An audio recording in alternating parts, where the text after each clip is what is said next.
साथियों नमस्कार। Positron classes में एक बार फिर से आपका स्वागत है। हम फिजिक्स पढ़ रहे थे और फिजिक्स में हमारा टॉपिक चल रहा था सेंटर ऑफ मास, द्रव्यमान केंद्र, जो कि दृढ़ पिंड गतिकी का एक भाग है।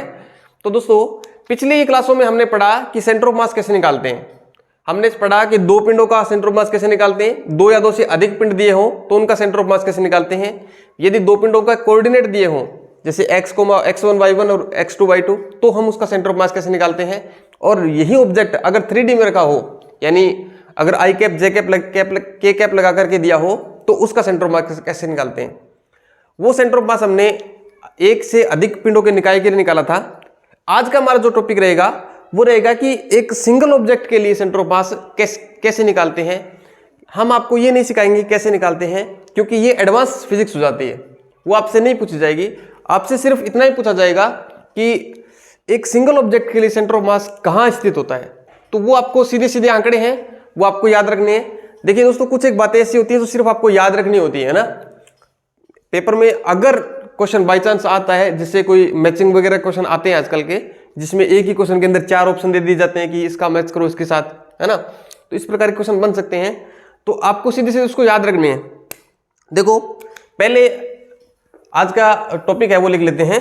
आज का हमारा टॉपिक रहेगा कि centre of mass for a single object, centre of mass for an object, यानी एक ही ऑब्जेक्ट के लिए सेंटर ऑफ मास। ठीक है दोस्तों, बात करता हूं जैसे वलय हो गई। पहला अपना है वलय या रिंग। रिंग का सेंटर ऑफ मास कहां होता है। ये मान लीजिए ये अपनी रिंग है और इस रिंग, ये अपनी रिंग हो गई और इस रिंग की रेडियस है वो कितनी है, r दी है। तो इसका सेंटर ऑफ मास कहां होता है, इसके ठीक बीच में। यदि रिंग की जगह आपको दे दी जाए कि ये रिंग है वो आधी है, यानी आधी का मतलब अर्ध रिंग होगी, हाफ रिंग हो गई, है ना, हाफ रिंग, तो इसका सेंटर ऑफ मास कहां होगा। जैसे इस प्रकार की रिंग हो गई ये आधी, है ना, तो इसका सेंटर ऑफ मास कहां होगा। तो दोस्तों इस कंडीशन में इसका सेंटर ऑफ मास इसके केंद्र से कितनी दूरी पर होगा वो आपको याद रखना है। सेंटर ऑफ मास, ऐसे नहीं, ऐसे लिख देता हूं मैं, सेंटर ऑफ मास सीधा सीधा आपको याद रखना है 2r/पाई। ठीक है, पाई आप जानते हो क्या होता है, r इसकी रेडियस है, ये वाली त्रिज्या है, r इसकी रेडियस, ये आपको ध्यान में रखना है।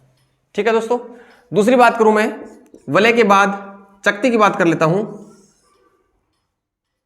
ये अपनी हो गई चकती, या मैं यूं कहूं प्लेट, समझ रहे हो। इसका इसी प्रकार की बनेगी वो, है ना। तो इसका सेंटर ऑफ मास कहां होगा, ये लीजिए आपकी चकती, इसका सेंटर ऑफ मास भी कहां होगा, ठीक बीच में, है ना, यहां पर होगा ठीक बीच में। अगर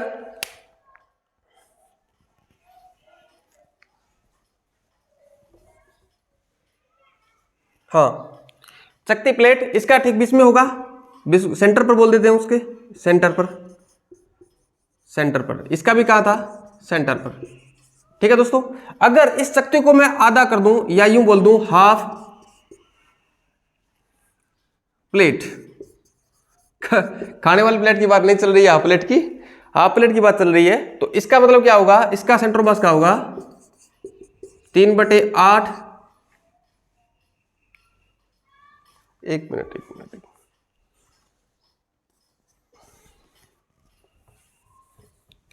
4/3 पाई r, ये आपको ध्यान में रखना है।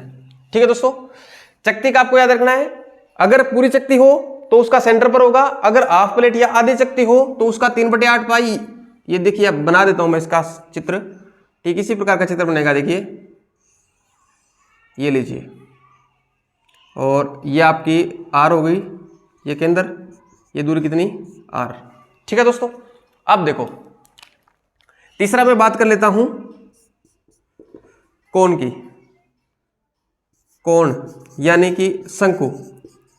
अब शंकु दो प्रकार के हो सकते हैं, एक तो हो सकता है कि यदि शंकु हो खोखला शंकु हो, दूसरा हो सकता है कि सॉलिड शंकु हो, यानी ठोस शंकु। तो देखिए, यदि खोखला शंकु यानी इस प्रकार का हो, और ये बीच में से क्या हो, खोखला हो, तो इसका सेंटर ऑफ मास कहाँ होता है? देखिए यदि इसकी दूरी h हो, यानी ऊंचाई इसकी कितनी है, h ऊंचाई है और इसकी रेडियस r है, तो ऊपर से यहां से देखिए ये लंबाई मैं सेंटर ऑफ मास की बता देता हूं, यहां से ये लंबाई, ये सेंटर ऑफ मास की लंबाई होगी और ये लंबाई होगी कितनी, ये होगी सेंटर ऑफ मास। खोखले शंकु की बात कर रहे हैं तो ये होगी अपनी 2/3 h। h क्या है? शंकु की फुल हाइट, यानी पूरी हाइट है वो h है, ठीक है। यदि सॉलिड कोन हो, यानी ये अपना सॉलिड कोन है, देखिए बनाने में चित्र में तो कोई फर्क नहीं आएगा, सॉलिड कोन हो तो यहां से ऊपर से ऊंचाई कितनी आएगी इसकी, यदि इसकी फुल हाइट h हो तो इसके सेंटर ऑफ मास के कोऑर्डिनेट क्या होंगे, ये सॉरी कोऑर्डिनेट नहीं बोल सकते हम, सेंटर ऑफ मास कहाँ होगा, यहाँ होगा।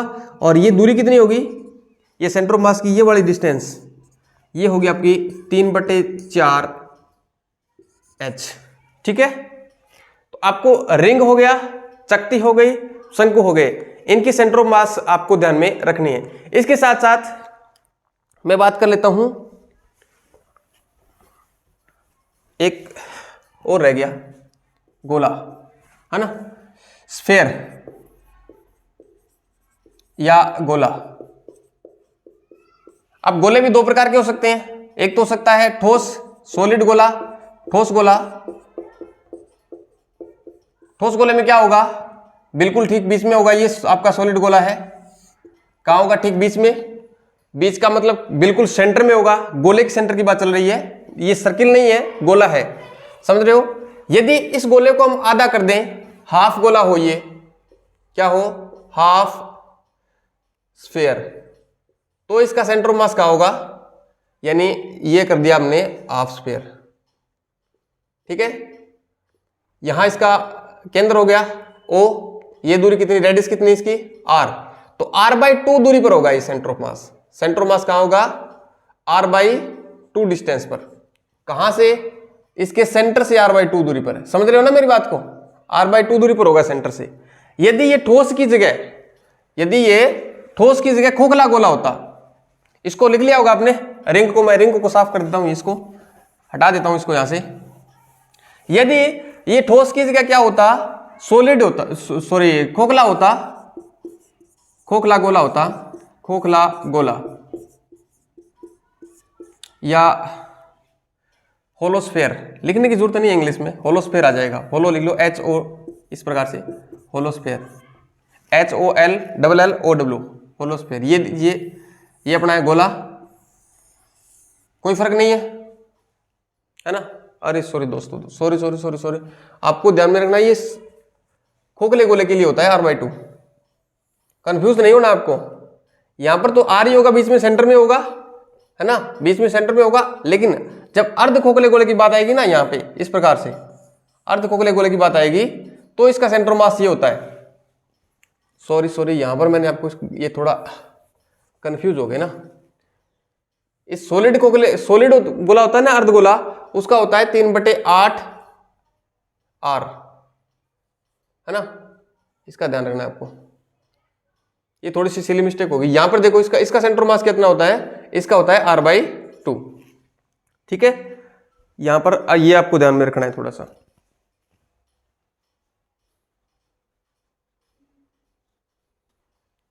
ठीक है दोस्तों, 3/8 r, ये सिर्फ रेक्टिफिकेशन वाली बात है, इनको रटना पड़ेगा आपको, ध्यान से इनको रट लीजिएगा, आप रटना ही पड़ेगा, क्योंकि एक एक चीज का निकालेंगे तो बहुत टाइम लग जाता है। अच्छा बात कर लेते भी, निकालते कैसे हैं, जैसे ये ठोस गोला है, इसका निकालते कैसे, ये चकती है, इसका निकालते कैसे हैं, ये प्लेट है, इसका कैसे निकालेंगे आप, प्लेट इसका अर्ध चकती का कैसे निकालते हैं, तो देखो कैसे निकालते हैं, मैं इसके बारे में भी आपको बता देता हूं कि निकालते कैसे हैं। ठीक है दोस्तों, अब कई बार याद नहीं रहेगा तो याद रखना पड़ेगा, इसका थोड़ा सा कंफ्यूज हो गया तो मैं वो थोड़ा चेक कर लेना ना, वो आप ध्यान में रखोगे, आपको कंफ्यूज नहीं होना है, समझ रहे हो।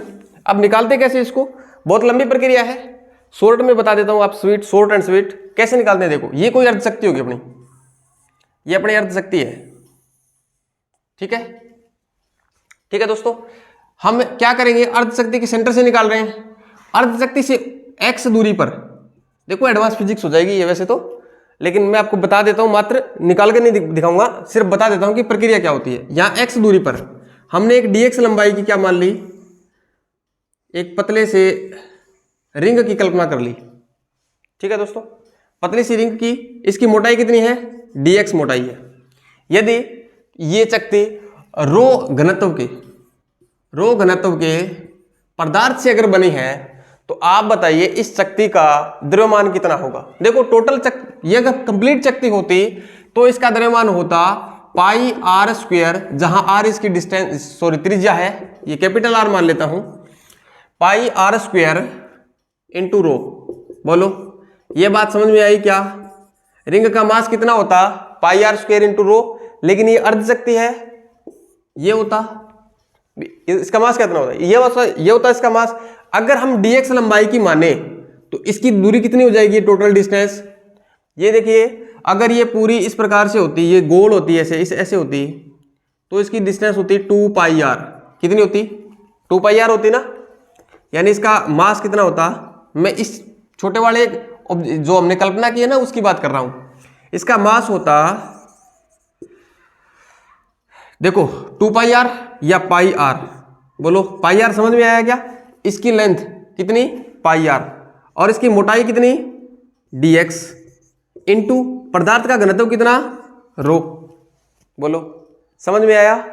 इस प्रकार हमने मास निकाला, ये आ गया dx का मास, इसको मैं dm नाम दे देता हूं, ये dx का मास आ गया इस पतले वाले का। क्षेत्रफल को हमने घनत्व से गुणा कर दिया, आयतन को हमने घनत्व से गुणा कर दिया। ये आयतन है ना, ये तो क्षेत्रफल हो गया, ये तो पाई आर, तो ये क्या क्षेत्रफल हो गया इसका, इंटू मोटाई dx इंटू घनत्व, है ना। ये dm आ गया, हम dm का कैलकुलेट करेंगे और इसका xcm कैसे निकालेंगे। देखो xcm ycm कैसे निकालते हैं, 1/m इंटू x dx, इसका मल्टीप्लाई करते हैं 0 से लेकर के r तक, इसकी रेडियस 0 से लेकर r तक, ऐसे करते हैं दोस्तों, है ना। लेकिन हमें एडवांस फिजिक्स में नहीं जाना है, हमसे ज़्यादा इसके बारे में नहीं पूछा जाएगा। आप पीछे का क्वेश्चन भी देख सकते हो पिछले 2 सालों में कि इजी क्वेश्चन पूछे जाते हैं। पिछले साल तो बहुत ही इजी पूछा गया था कि सेंट्रोमास है, उसको थोड़ा सा खिसकाया है आपने, तो उसके कोऑर्डिनेट क्या होंगे, है ना, वो पूछा गया था। ठीक है दोस्तों, अब देखो आगे मैं छोटी सी बात कर लेता हूं कि सेंटर ऑफ मास जो हमने निकाला है अभी, हम सेंटर ऑफ मास का वेग कैसे निकालेंगे, है ना, वो कैसे निकालेंगे। देखो हमने क्या लिखा था, सेंटर ऑफ मास xcm लिखा था हमने m1 x1 plus m2 x2 plus so on। दोस्तों मैं उसके बारे में, देखो आप इसको देखोगे तो मैंने कहीं भी सदिश का ज्यादा वो है ना इन्वॉल्व नहीं किया है, मैंने इसको सीधे वो कहते हैं अदिश राशि स्केलर के रूप में काम में लेने की कोशिश की है। मैंने वेक्टर फॉर्म बहुत ही कम काम में लेने की कोशिश की है। यदि आप चाहते हो तो मैं यहाँ वेक्टर फॉर्म में बता देता हूँ, इधर वेक्टर फॉर्म है साथ में, है ना। बाकी हमें क्वेश्चन करने हैं। देखो सवाल, हमारा टारगेट क्या है, हमारा टारगेट है क्वेश्चनों पर अटैक करना, है ना। तो हमारा वेक्टर फॉर्म से काम चल रहा है, स्केलर फॉर्म से काम चल रहा है, वेक्टर फॉर्म में घुसने की कोशिश कम ही करता हूं मैं वैसे। देखो फिर भी यहां पर देखो, यहां पर मैं स्केलर फॉर्म बता देता हूं, वहां पर वेक्टर फॉर्म में, ठीक है। ऐसे निकाला था xn into mn into xn, ये था, और नीचे था m1 plus m2 plus m3 and so on mn, ये था। इसी प्रकार ycm था, इसी प्रकार zcm था। ठीक है दोस्तों, हमें निकालना है वेक्टर फॉर्म में इसका सेंटर ऑफ मास का वेलोसिटी निकालनी है, वेग निकालना है। तो वेग आप जानते हो कि क्या होता है वेग, विस्थापन में परिवर्तन की दर को वेग कहते हैं। सीधी भाषा में कहूं तो यदि x विस्थापन हो रहा है तो वेग होता है dx अपॉन dt, यही होता है वेग। x विस्थापन हो तो वेग क्या होगा, dx upon dt। Vector form बता देंगे, थोड़ा धीरे रखो आप, है ना। देखो तो xcm है, तो इसका वेलोसिटी निकालूं, अगर वेलोसिटी x पर सिर्फ x की बात कर रहा हूं मैं, तो मैं क्या करूंगा, इसको और इस पूरी समीकरण को मैं कर रहा हूं डेराइव, या यूं मैं कहूं अवकलित कर रहा हूं, किसके सापेक्ष, t के सापेक्ष।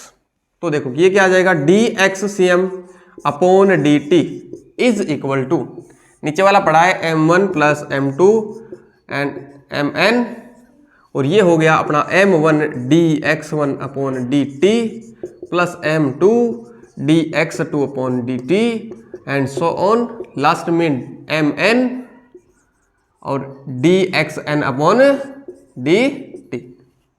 ठीक है दोस्तों, ये सारा अगर जोड़ के यहां पे आ जाओ सीधे dx cm अपॉन dt, इसको मैं लिख सकता हूं vx cm, यानी सेंटर ऑफ मास का x कोऑर्डिनेट यानी x घटक सेंटर ऑफ मास का उसका वेग है v cm।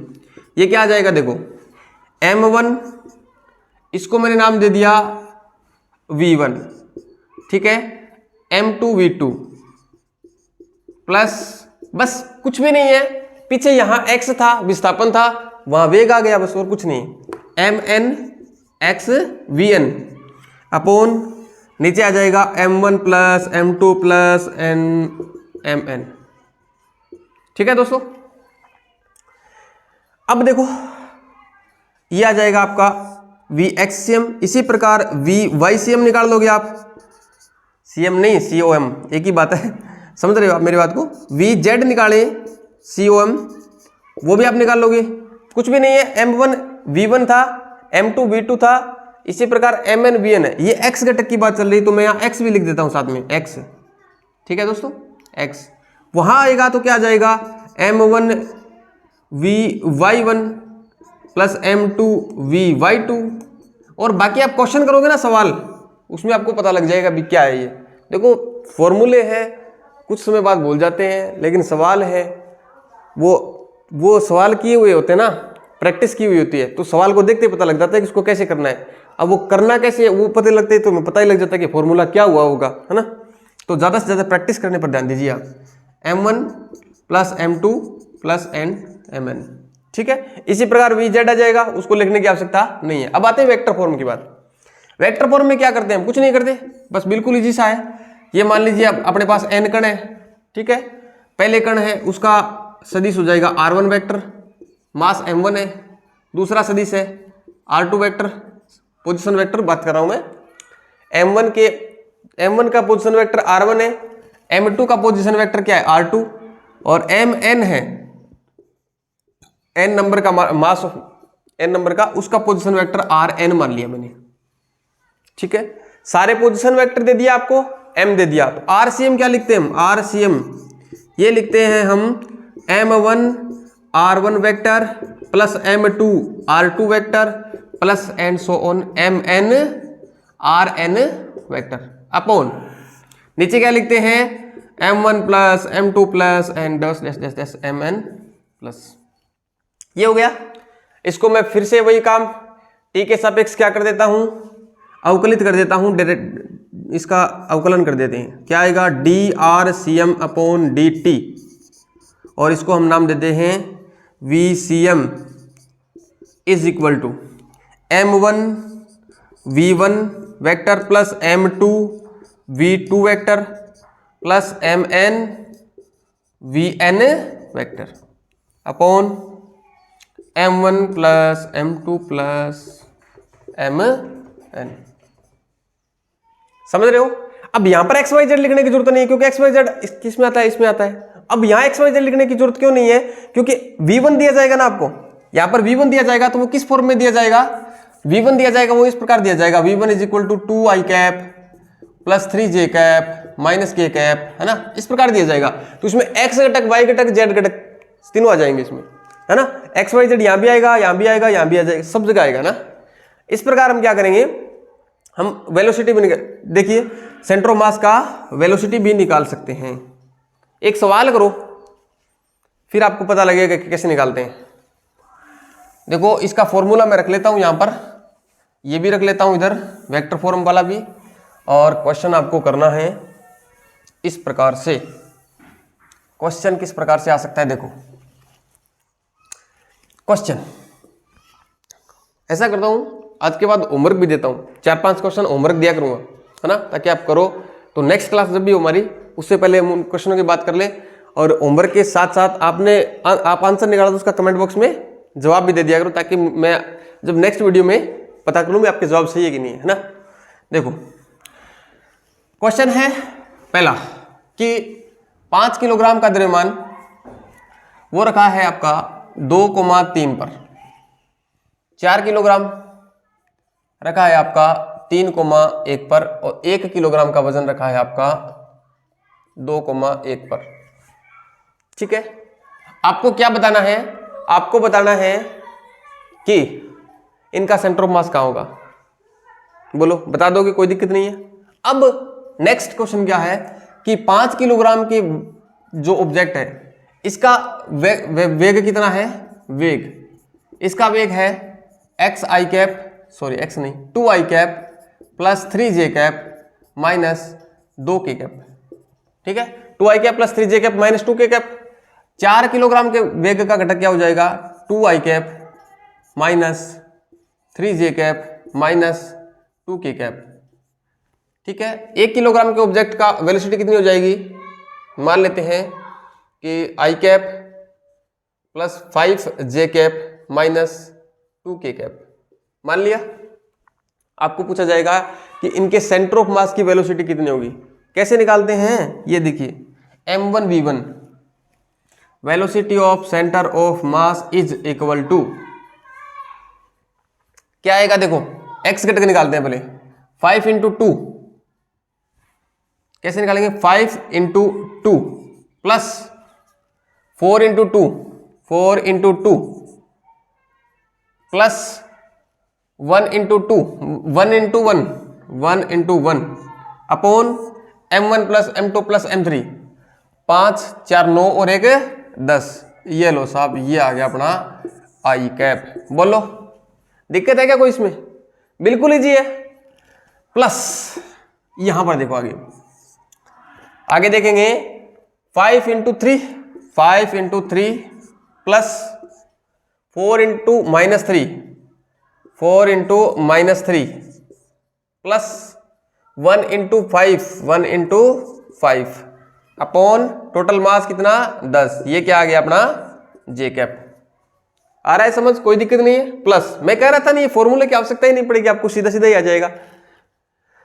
प्लस के कैप का घटक लेते हैं। अब देखो, 5 इंटू 2 माइनस का 10 प्लस 4 इंटू 2 माइनस का 4 दूनी 8, ये लो, प्लस 1 इंटू 2 यानी माइनस का 2, ये तो सारे माइनस के ही हो गए, अपॉन 10, ये हो गया आपका जे कैप। बोलो, कोई दिक्कत थोड़ी है इसमें? नहीं, बिल्कुल भी नहीं है ना। अब देखो आगे, VCM क्या आ गया?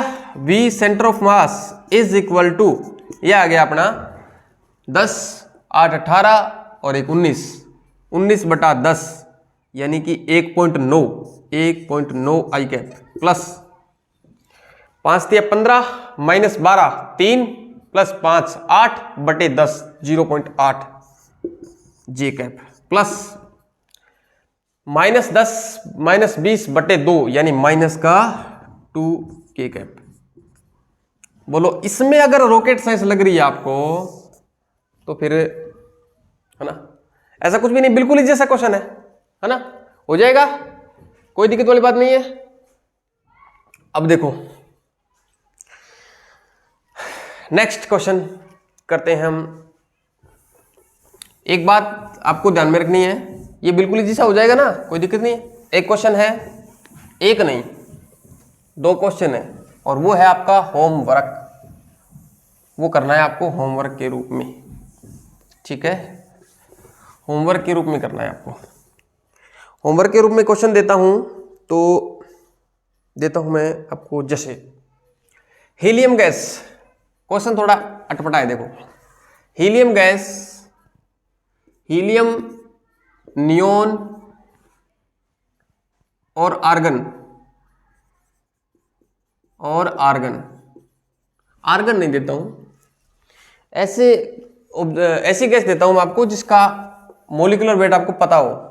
हीलियम H2 तथा O2 के 3 अणु की बात चल रही है ना। मैंने क्या कहा है? हीलियम है, ये हीलियम तो अकेला ही रहता है, अकेला रहने का मतलब ये इनर्ट गैस है ना। H2 मॉलिक्यूल रहेगा, O2 भी मॉलिक्यूल रहेगा, यानी आणविक पोजीशन में रहता है, आणविक पोजीशन में रहता है। के 3 अणु क्रमशः किस वेग से, आई कैप प्लस जे कैप माइनस के कैप, ये तो हीलियम का हो गया, और 2 आई कैप माइनस 3 जे कैप प्लस 4 के कैप, वह ऑक्सीजन का अणु भरा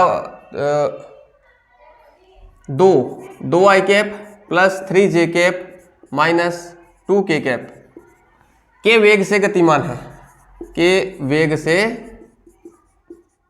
गतिमान है। सेंटर ऑफ मास का वेग निकालिए, सेंटर ऑफ मास का वेग होगा, कितना होगा वो आपको बताना है। ठीक है दोस्तों, क्वेश्चन नंबर नेक्स्ट, ये हो गया अपना हीलियम वाला। अब इस प्रकार के क्वेश्चन हमने सेंटर ऑफ मास निकाला तो किया था ना, एक क्वेश्चन और कर देंगे कि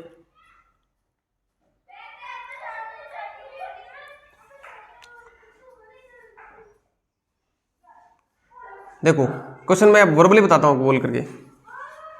ये अपने यहाँ पर 1 2 3 4 5 और 6, ठीक है। 2D में क्या रखा हुआ है, 2D में 1 2 3 4 5 6, ये अपने इकाई है ना, एक पहला खाना यहाँ होता है, दूसरा खाना यहाँ होता है, तीसरा खाना, चौथा, पांचवा, छठा, ये खाने है ना। जिस नंबर पर यहाँ पर इस 2D में 1 2 3 4 5 6 ये नंबर लिखे हुए हैं, और जितने नंबर लिखे हुए हैं उतना वजन उस पर रखा हुआ है, यानी इस पर 1 किलोग्राम रखा हुआ है, और इस पर 2 किलोग्राम रखा हुआ है, इस पर 3 किलोग्राम रखा हुआ है ना। इसी प्रकार 6 नंबर है तो 6 किलोग्राम रखा हुआ है। ये सारे ऑब्जेक्ट एक साथ किस वेग से गति करते हैं। मान लेते हैं कि 2 आई कैप, थोड़ा सा अलग सा क्वेश्चन दिया है अगली बार मैंने बनाया है, 2 आई कैप प्लस 3 जे कैप प्लस 2D है ना, ये बहुत है इतना, 2 आई कैप प्लस 3 जे कैप के वेग से सारे एक साथ, समझ रहे हो ना, सारे कण है ना, ये 4 किलोग्राम हो गया मान लो, ये 5 किलोग्राम और ये 6 किलोग्राम, ये सारे पार्टिकल्स हैं वो 2 आई कैप प्लस 3 जे कैप के वेग से गति प्रारंभ करते हैं, के वेग से गति प्रारंभ करते हैं।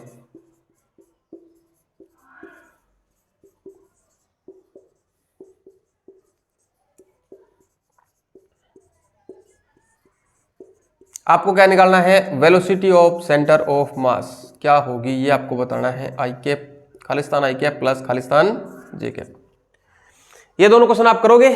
बाकी मिलते हैं नेक्स्ट क्लास में, जिसमें हमें बहुत कुछ पढ़ना है। इस चैप्टर को जल्दी से जल्दी खत्म करने की कोशिश करेंगे, है ना, क्योंकि लेंथ हो जाएगा। लेकिन जब देखो सेंटर ऑफ मास एक टॉपिक है, उसकी 2-3 क्लासें हो गई, इसका मतलब है सेंटर ऑफ मास इतना यहीं तक पूछा जाएगा आपसे, इससे ज्यादा क्या देगा वो, है ना। अब एक एसिलरेशन और बच गया, वो भी करा देता हूं साथ में मैं, है ना। एसिलरेशन यानी त्वरण, देखो एक छोटा सा टॉपिक है त्वरण, ये क्वेश्चन आपको घर से करने हैं, और इसके इनके सवाल के जवाब आपको कमेंट बॉक्स में लिखने हैं भी कितना आया, है ना। अब देखो एसिलरेशन और देखो, आपने VCM क्या निकाला था, M1 R1 vector plus M2 R2 vector plus M3 R3 vector plus और MN RN वेक्टर अपॉन क्या था अपना M1 plus M2 plus MN, ये था। अगर मैं एक बार इसका फिर से अवकलन कर देता हूं, क्योंकि आपको पता है त्वरण क्या होती है, त्वरण क्या होता है, त्वरण होता है A इज इक्वल टू वेग में परिवर्तन की दर को त्वरण कहते हैं। वेग में परिवर्तन की दर को क्या करते हैं, त्वरण कहते हैं। यदि मैं VCM को फिर से डेराइव कर देता हूं, डेराइव करने का मतलब, डेराइव करने का मतलब एक निकालना भी होता है, डेराइव करना, है ना। मैं डेरिवेटिव की बात कर रहा हूं, अवकलन की, अवकलित कर देता हूं अगर मैं इसको, तो क्या आ जाएगा, देखो VCM क्या आ जाएगा, इधर देखो यहां ACM क्या आ जाएगा, dVCM vector is upon dt is equal to M1 dR1 vector upon dt plus M2 dR2 vector upon dt and so on this and MN और D R N vector upon D T. बोलो कोई तकलीफ, कोई आपको समस्या, कोई problem, कोई परेशानी, कोई गिला, कोई शिकवा है क्या? नहीं है, क्योंकि कोई ज़्यादा हमने रॉकेट साइंस पढ़ी नहीं है ना, बिल्कुल इजी इजी पढ़ रहे हैं, समझ रहे हो। अब ये क्या हो जाएगा VCM, ये हो जाएगा ACM, यानी acceleration of centre of mass, centre of मास का त्वरण। ये क्या हो जाएगा M1 घटक का त्वरण प्लस M2 घटक का त्वरण। ये देखो इसका मैंने क्या लिख दिया, VR2 वेक्टर था तो MA2 वेक्टर हो जाएगा, है ना, and so on MN ACM vector upon M1 plus M2 plus MN। बोलो ये फॉर्मूला आपको ध्यान में रखना है, बिल्कुल इजी सा फॉर्मूला है, ठीक है। फॉर्मूले की बात वहीं पे आके अटक जाती है कि मैंने जैसे वेग में दिए थे दोनों क्वेश्चन कि वेग वाले दिए थे ना, उसी प्रकार से इसमें क्या दे देंगे, त्वरण दे देंगे और सेंटर मास का त्वरण पूछ लेंगे। ठीक है दोस्तों, मिलते हैं नेक्स्ट वीडियो में, जल्दी आएंगे न, इसी क्लास है, अगली क्लास में मिलते हैं, उसमें हम इसी चैप्टर को कंटिन्यू करेंगे। ठीक है दोस्तों, अगर समझ में आ रहा है आपको तो इस वीडियो को लाइक कीजिए, बहुत मोटिवेट होते हैं अगर हम आप लाइक करते हो तो। चैनल को सब्सक्राइब कर लीजिए, कोई भी पैसा नहीं है, बिल्कुल फ्री क्लासेस है। ठीक है दोस्तों, मिलते हैं नेक्स्ट वीडियो में, धन्यवाद, थैंक यू, टेक केयर, पढ़ते रहिए, थैंक यू।